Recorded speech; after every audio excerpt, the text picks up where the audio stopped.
Hi, I'm Jeff Hicks, and I'm the guy behind ispornbadforme.com.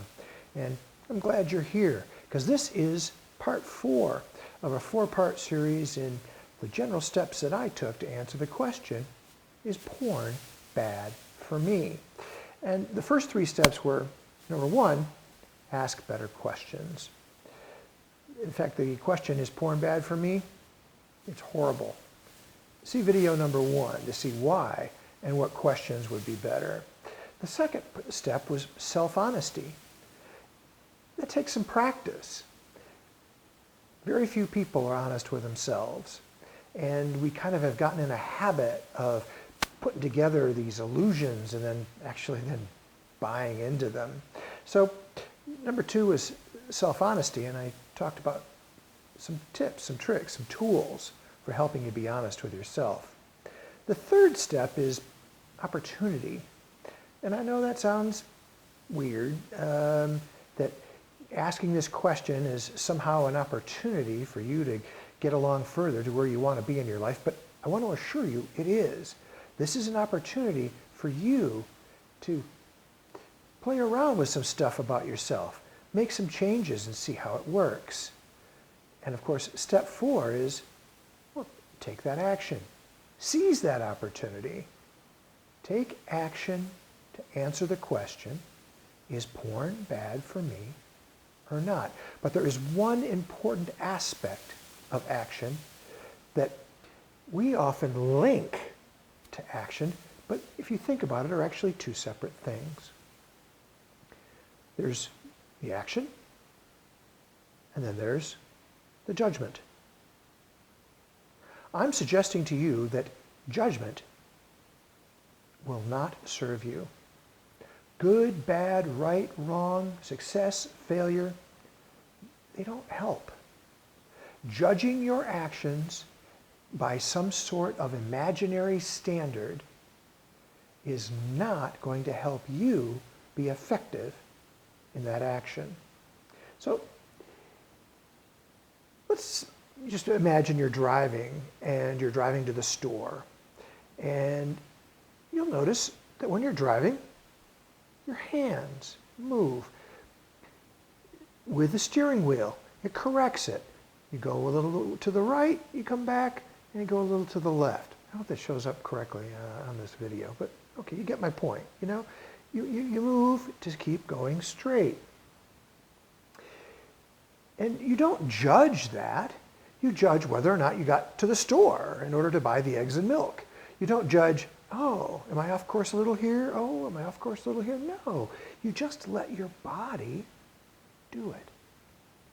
And it's the same thing with your actions. If you just allow your actions to happen and do it without judgment, without any sort of fear of failure, but just do it, and then notice, is it getting me closer to the store where I want to buy the milk and eggs?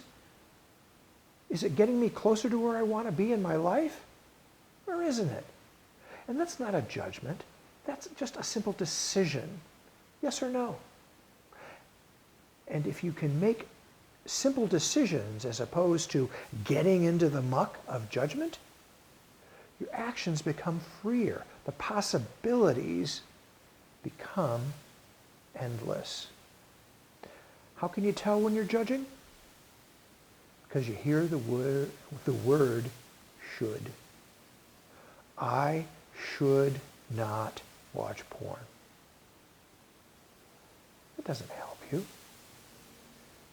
You obviously should be watching porn because you're doing it.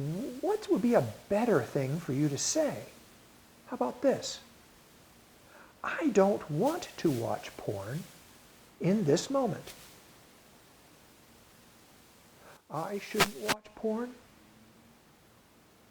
I do not want to watch porn in this moment. Which one of those comes from your power, and which one of those comes from fear and judgment? You choose. Should or I don't want to do that right now. Bernard Burchard, he says, all change happens with either something new coming from the outside into you or from the inside coming out. It's going to be important for you to take actions, however small, however short steps you need in order to answer this question for yourself. It's going to require ruthless self-honesty and you playing with that and noticing whether or not you're being honest or if you're buying into the lies that you've been telling other people. And seizing an opportunity, taking the action and saying, wow, I can do things right now that'll allow me to know the answer to this question. So here we are. I've given you 4 steps: questions, ruthless self-honesty, seizing the opportunity, and taking action. This is going to be the framework that I use throughout the videos that I have, and I'll be diving in deeper, and I'm hoping that this resonates with you. If it does, or if it doesn't, please comment on the YouTube comments. Visit ispornbadforme.com and have the comments there in discus. And if there's one last thing I want to say. Remember, I believe in you.